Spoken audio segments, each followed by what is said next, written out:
Sud Radio, Dany Moreau, Pirate l'Info. Et l'événement cette semaine, ce sont les annonces du Premier ministre sur les retraites. Édouard Philippe, vous imposez donc le régime par points. Alors, oui. Voilà, en toute sincérité, il n'y aura ni vainqueur ni vaincu. Vous serez tous biaisés. Effectivement, nous allons compter les points et si vous arrivez à faire 10 points au Scrabble, ce sera toujours ça de gagner. Non mais concrètement, pour le départ en retraite. Alors, nous avons choisi l'âge pivot. En clair, les Français devront avoir atteint l'âge de Bernard Pivot, soit 84 ans pour partir en retraite, à condition bien sûr qu'ils fassent 0 faute en écrivant SMIC sur leur demande de retraite. Allez, vous dites aussi que les femmes seront les grandes gagnantes de la réforme. Hein. Bien sûr, Cécile, chaque Brigitte qui aura élevé un jeune Macron se verra attribuer des points en plus.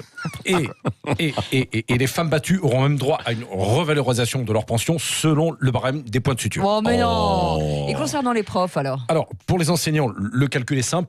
Prenez vos stylos. Si Toto est un prof payé au lance-pierre et que l'État annonce une prime de 500 millions, sachant qu'il faudra diviser par 671 000 profs, combien Toto touchera-t-il en plus chaque mois ? Vous avez 2 heures.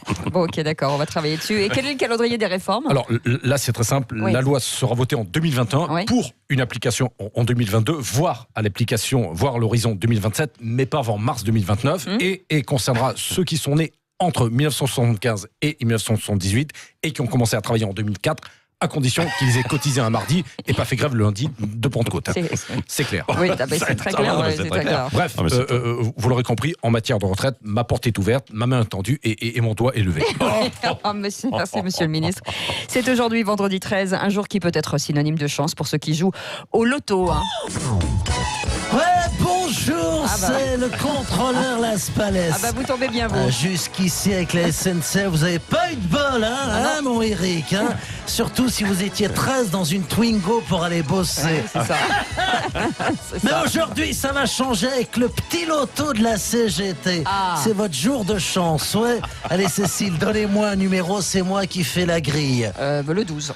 12, ouais, comme la ligne 12 qui restera désespérément fermée encore aujourd'hui et toute la semaine prochaine. Et numéro suivant. 50. 50, ouais, comme 50 minutes pour faire gare du Nord, gare de l'Est à pied. Patrick, à vous. Allez, 38. Non, 69 plutôt.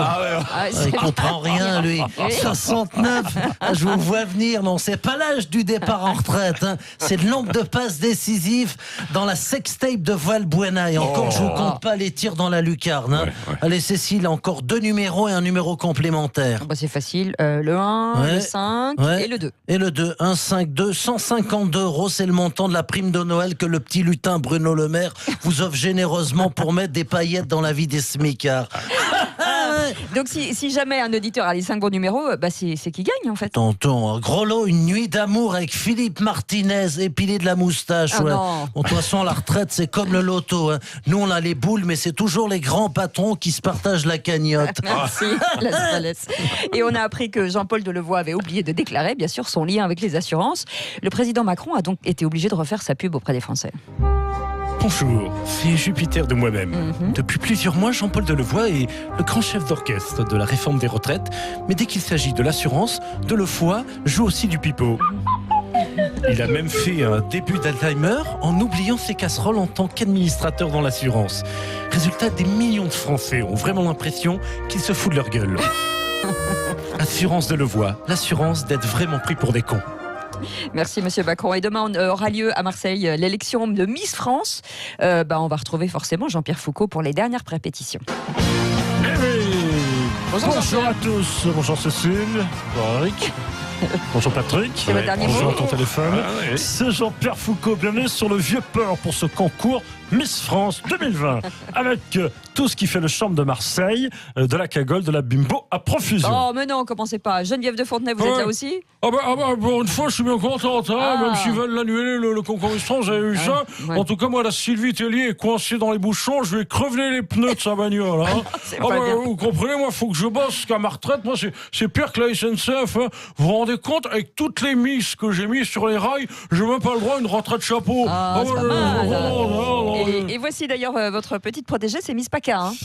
Ah, Godin de Soré, fan de pute. Bonjour, je me présente Jean-Claudinette. Jean-Claudinette Godin, avec mon écharpe de Miss Paca. Je suis déguisé en Martine Vassal. Ouais. Et j'espère bien que tous mes espoirs ne vont pas s'écrouler comme la rue d'Aubagne. Geneviève, vous pouvez pas présenter des hommes à la place des Miss, c'est interdit. Oh bah, je vais me gêner, tiens. C'est l'atelier qui parlait de mettre des transgenres chez les Miss France. Hein. Ouais.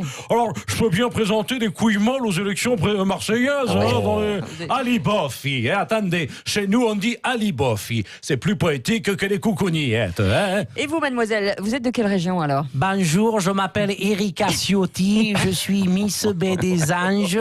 Mais si je rate le podium, Ouais. j'espère bien finir première dauphine de Christian Estrosi. Eh ben, bonne chance. Geneviève, pour conclure, une dernière petite recommandation pour les Miss. Vous avez vu comment Maëva Cook s'est ramassé la tronche à Miss Univers. Ouais. Alors, pour le défilé devant la mairie, attention, croche-patte les filles. Hein. Le mieux, c'est encore d'apprendre à rouler sous le bureau. Oh Car à non, Marseille, mais non. les dessous de table, ça peut vous aider à faire carrière en politique. Non, hein. c'est Je suis fini. pas ce temps. contente. Ah bah oui, bah nous non plus. Et après les annonces du Premier ministre sur les retraites, la grève risque de perturber encore les transports en commun. Et c'est la semaine prochaine. Bonjour Zelensky. Oh non, oh mais non. Elle est belle la matinale. Ah, Effectivement, cette situation est intenable. Ah oui, On c'est est sûr. pris en sandwich entre les syndicats et le gouvernement. Ah Et à la longue, ça fait mal aux fesses. Eh, mais dites donc, vous sent exaspéré, monsieur Strauss-Kahn. Oh oui, car je constate que les gens prennent de plus en plus leur voiture. Oui. Résultat, les rames de métro sont quasiment désertes. Et alors? Il n'y a plus une chatte. Enfin, il n'y a Oh plus non. un chat pour même aller rue de la Pompe. Ah non, mais Oh, je comprends pas, c'est plutôt une bonne nouvelle. pas du tout. Ah bon? Car moi, j'adore quand il y a du monde. Oui. Qu'on est tous collés serrés les uns contre les autres. Car moi, je suis un frotteur. Ah merde. Oui, j'aime le frotti-frotta. Et là, quand il n'y a plus personne, je suis obligé de me frotter contre la barre du métro. J'ai l'impression d'être le hérisson de la pub Spontex. Oui. Mais je vous rassure, Oui. les femmes qui voudraient me tenir la barre, moi, je suis pour le retrait, même à 70 ans, avec ou sans simulateur. Ouais, non, mais arrêtez, c'est le temps de prendre votre retraite, monsieur. Merci beaucoup, Dany Moreau, qui pirate l'info.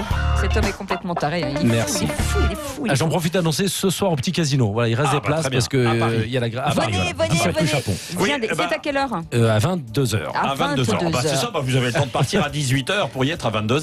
C'est tout ça, va vous bien. partez Oui. maintenant surtout. Et vous pouvez bien sûr retrouver Dany Moreau en podcast sur Oui. sudradio.fr. Et à propos de